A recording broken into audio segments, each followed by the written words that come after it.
Hi, Taylor. Welcome back to the Pookie channel. If your name's not Taylor, my name's Azaria.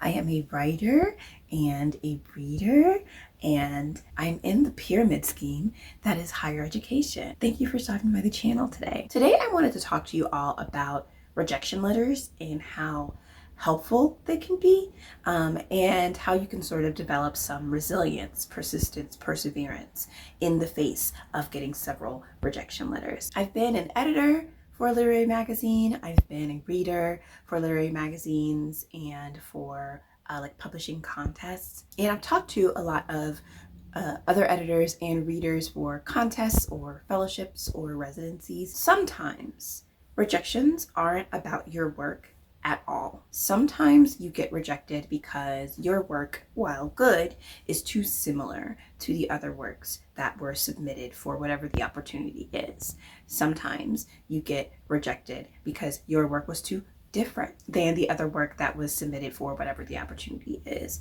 Sometimes they have an editorial assistant or two or three or four, and those editorial assistants have a lot to get through. And if you don't catch their attention in that first paragraph or two, they send you from the slush pile to the trash so that they can get through the rest of that backlog. Essentially, there are just all these circumstances that are going to be out of your control for whatever you're submitting to and whenever you're submitting to it. So it's important not to let rejection letters discourage you, and it's important to sort of take from them what you can in order to improve in the future. So I'm going to expose myself in this video, and I'm going to talk to and show you several of the rejection letters that I received throughout the years. So just first, a little bit more about why I'm telling you this. There are often like tiers of rejection letters, and whatever rejection letter you get will sort of tell you how far along you got in the process. So if you ever submit to a contest or a literary magazine, just Google and see if there is any information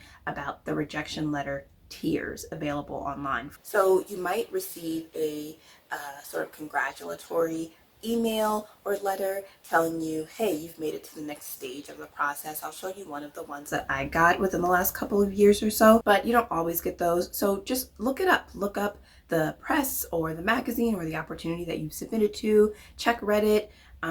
Check any other sort of writer websites or forums that you like, and just see if other people have sussed out the sort of different tiers and letters that are associated with those tiers. Second, rejection letters can really help you build your network. So if you do happen to get a personal rejection, and we'll talk about what personal rejections look like, then it's always good to just email the editor and to thank them for saying no to you in a really nice and thorough way. That can lead to them sort of tapping on you later for other issues that they feel like your work might be good for. That might lead to just a sort of weak tie connection that you can pull on when you need a reference letter or a blurb written, or if that editor happens to be in contact with a writer that you really like and admire, they might be willing to put you two in conversation. So just never write that out, never cross that off. So like a rejection letter is just not the end. It never is. Typically in sort of catch-all rejection letters, there's going to be a line or two in there about how they got lots of amazing work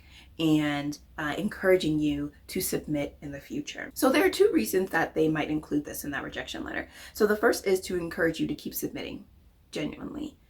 They want to publish good writing. And even more than that, I would say editors, editorial assistants, they want to be a part of a good writer's writing career. So a lot of magazines and opportunities talk about sort of emerging writers or breaking new writers. They really want to be a part of making your career your career. And then the other reason that they might include that little bit about submitting in the future and getting lots of lovely submissions is to encourage you to submit in the future so that you keep paying submission fees. A lot of literary magazines nowadays make more money on submission fees than they do on subscription fees. And that's because most literary magazines have more submitters than they do readers. Some magazines will allow a submission fee to count for a subscription fee. So in those cases, the magazine, your submission of the magazine will come with a membership, or it will come with a digital issue of the magazine or even a print issue of the magazine. But not all of them do that. So magazines that do require submission fees usually use them as a form of revenue, and they have to keep that up by encouraging you to continue submitting. So I'm going to show you sort of a scroll through of my Submittable. In case you don't know, Submittable is a website that a lot of magazines and fellowships and residencies use, just sort of like a portal for writers to submit their work. But Submittable is also just like a tracking tool on the customer end. So on our end, it's just a tracking tool, and you can track your submissions that you don't put on Submittable. So I'll also show you some older submissions that I was tracking within Submittable because I was on Submittable all the time. So it just made sense for me to track them there. And that can be useful as well. I sort of duplicated the Submittable form on my own spreadsheet. And so I don't use it to track non-submittable submissions anymore. But if you want to use it for that purpose, you absolutely can. And of course, it's free to make an account on Submittable. So I think the first time that I submitted through Submittable was like 2015 maybe, which is the year that I started college. Most of the rejections that I received over the years have been pretty, like really standard. And honestly, a lot of the places that I was submitting to, I had no business submitting to. I do think that it's good to just sort of get your name out there, to get used to submitting, to get used to rejections. But a lot of these contests I should not have been submitting to. My work was not polished. And quiet as it's kept, I did not think my work was good at the time. I was just looking for another form of income, as I usually am. So I was submitting and will continue submitting on Submittable to fellowships, residencies, prizes, and then of course just like literary magazines. So one year I submitted to the Coolest American Stories, and it's just a yearly anthology that two people put out. I don't remember their names, but they put it out every year. And I submitted a story called When Tupac Rose. And I've mentioned that story on this channel before. It's a story about what would happen if Tupac rose from the dead like Jesus, because he's like an iconic figure at this point, you know, and his status as an icon has way outpaced his status as a real life person, right? So a lot of the things that are, a lot of the representations of Tupac that you see around are completely separate from his music, from his acting, from like his beliefs, right? You could just sort of go into any really popular store and find a graphic tee with Tupac's face on it. And so that was the sort of genesis for that story. And I submitted it to Coolest American Stories, and then they actually rejected it, but they sent me a custom rejection letter, and I'll put that here for you. And then later, I ended up seeing them at AWP. If you don't know, AWP is the Association of Writers and Writing Programs, and they have a conference every year. It's a very big deal. This year, it's in Los Angeles, and I'm not going. That's way too expensive. Plus, planes keep crashing. But we were able to connect to AWP, and when I mentioned my name and the story to them, they remembered me and my story, and I just thanked them in person for their personal rejection and for the advice that they gave me about the story. And they were really excited to have someone do that, and they ended up telling me just a little bit about their process, and they told me that they give personal rejections to everyone that they reject, and that it takes a lot of their time to do that, but they keep doing it. And it's really valuable, I think, for writers. Now I have two other personal rejections that I will talk to you about. And in case it isn't clear, throughout all of my time submitting to literary magazines and contests, so about 10 years of time, I've only received ever 3 personal rejections. I showed you my Submittable, but not all of my submissions are in Submittable. A lot of websites will have their own sort of submission portal on the website. They might ask you to just do an email submission. There are definitely some places that I've submitted to that I have had to do like a mail-in submission. So the submittable list isn't even an exhaustive list, and I've only ever gotten 3 personal rejections. I've gotten more acceptances than personal rejections, which is kind of shocking, I think. The first one that I'm going to talk to you very briefly about is a rejection from Faya magazine. Faya is such a good magazine. It's so creative. The cover artwork is absolutely gorgeous. I submitted to them in early 2023, I believe.